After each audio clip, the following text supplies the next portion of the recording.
You finally bought your piece of land, your little piece of paradise. The excitement is still fresh until you realize you can't get a single drop of water. There's absolutely no power, and the nearest building supply or anything else is 45 minutes away. Been there, done that. Those first few weeks can test every ounce of patience you have. But if you get these three things done right from the start, water, power, and shelter, everything else becomes possible. Today I'll walk you through how we handled all three, what worked, what didn't, and what I'd do differently if I had to start again. When you're looking at land, water should be the first thing to consider. Before soil, before buildings, well, and before anything else. Here in West Tennessee, we're fortunate to have decent rainfall, sometimes very, very decent. Good aquifers. But that doesn't mean every property is good to go. You basically got three options. You can drill a well, which gives you reliable water. Unfortunately, it can cost anywhere from $6,000 to $12,000 around here anyway, depending on the depth and the soil. You can harvest rainwater, which is cheaper and great for gardens, critters, and everything else, but you have to do a lot of planning to make it dependable. And then we've got lots of water sources, natural water sources, creeks, springs, ponds, which can all be good backups, but they're not always safe for drinking without some sort of treatment. When we bought this property, we actually wanted to drill our own well, but because of the terms of the loan we had at the time, we were required to connect to a local water company, which basically turns out to be a small community well system that serves, well, a bunch of homes in the area. It's reliable, but in my opinion, not ideal. To supplement that, we built a small rain catchment system that collects water off our roofs into storage containers, mostly livestock watering troughs. But look, that gives us a secondary supply for livestock, the garden, and even emergencies should our regular system go down. And no matter where our water comes from, our main system, the rain tanks, or some sort of natural source, we always filter it through a water filter. We've got a Berkey. It's simple, it's reliable, and it gives us peace of mind knowing our water's clean no matter what's going on upstream. Someday we still plan to drill our own private backup well because, well, long-term independence means having your own source. But before you build or sign anything, check what's required by your loan or local ordinance. Sometimes your hands are tied. And knowing that early on can save you a lot of frustration. Your next big challenge is power. How to keep your lights, tools, and systems running when you don't have any. You've got three main routes really. You've got grid-tied, off-grid solar, or hybrid. If the power lines are close, grid-tied, well, it's the cheapest starting point. But the further you are away from that pole, well, the costs climb, around here anyway, somewhere from $10 to $20 a foot for a new service.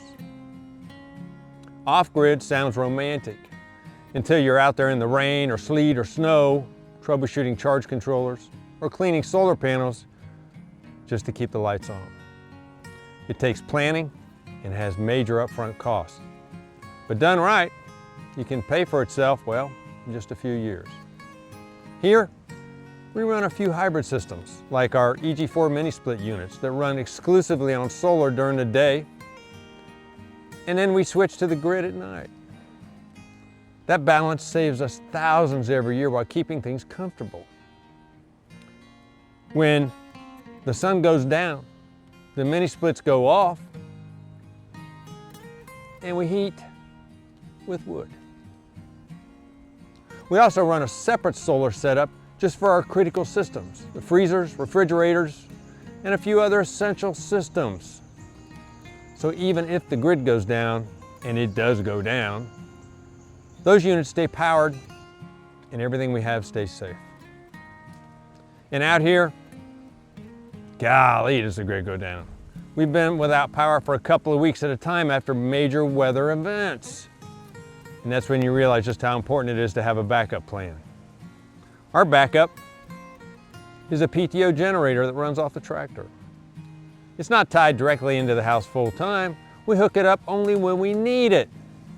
It's simple, reliable, and has saved us more than once during long weather outages.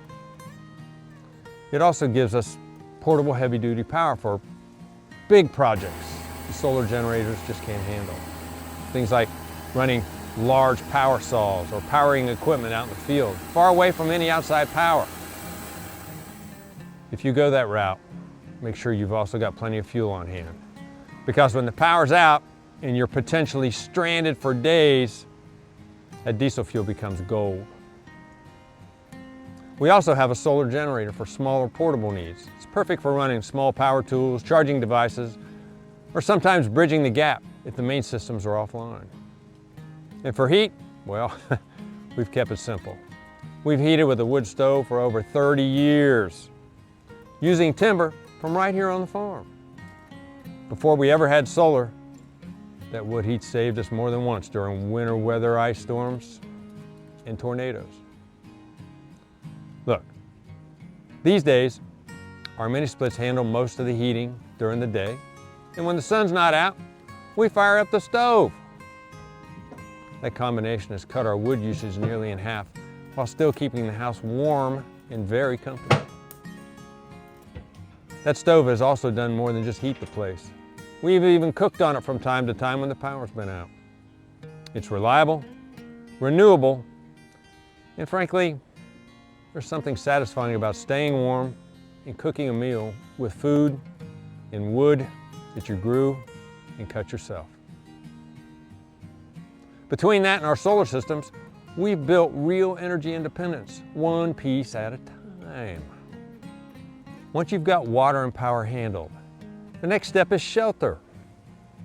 Look, you need something solid enough to protect your gear, your critters, and even yourself. Your first building doesn't have to be your forever home. It just needs to be functional. Before we ever had a house here, we started with a couple small sheds. One for the rabbits, one for the chickens, and another one for the goats. It wasn't much, but it gave us a place to work, to protect the critters, and a start from where we would build from. Before we could even move into the house, before we could do anything, we had to wait until they finished harvesting the cotton that was in this whole field, in this whole property. Look, this was in the fall. And so for that whole first season, it was mud everywhere. We had to slog through it every day until spring and summer rolled around. We finally got grass growing that would be sooner or later become our pastures. And of course, the yard around the house.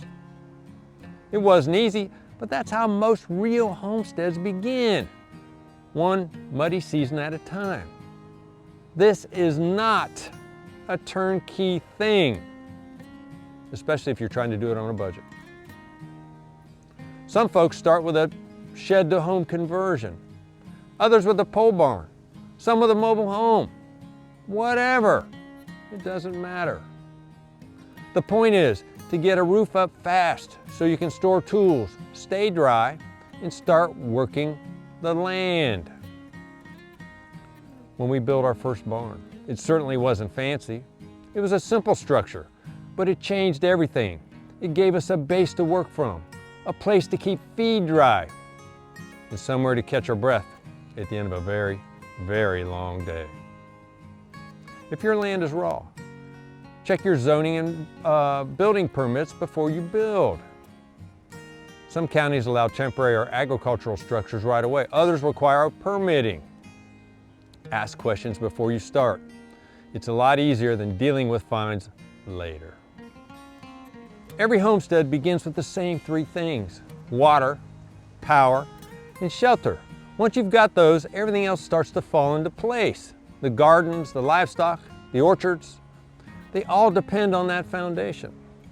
In the next video, we'll take the next step turning that foundation into a sustainable lifestyle and maybe even a little income from your land. If you found this helpful, hit subscribe and don't miss what's next. And as always, from all of us here at Possum Ridge Farms, until next time, I'll see you down at the barn.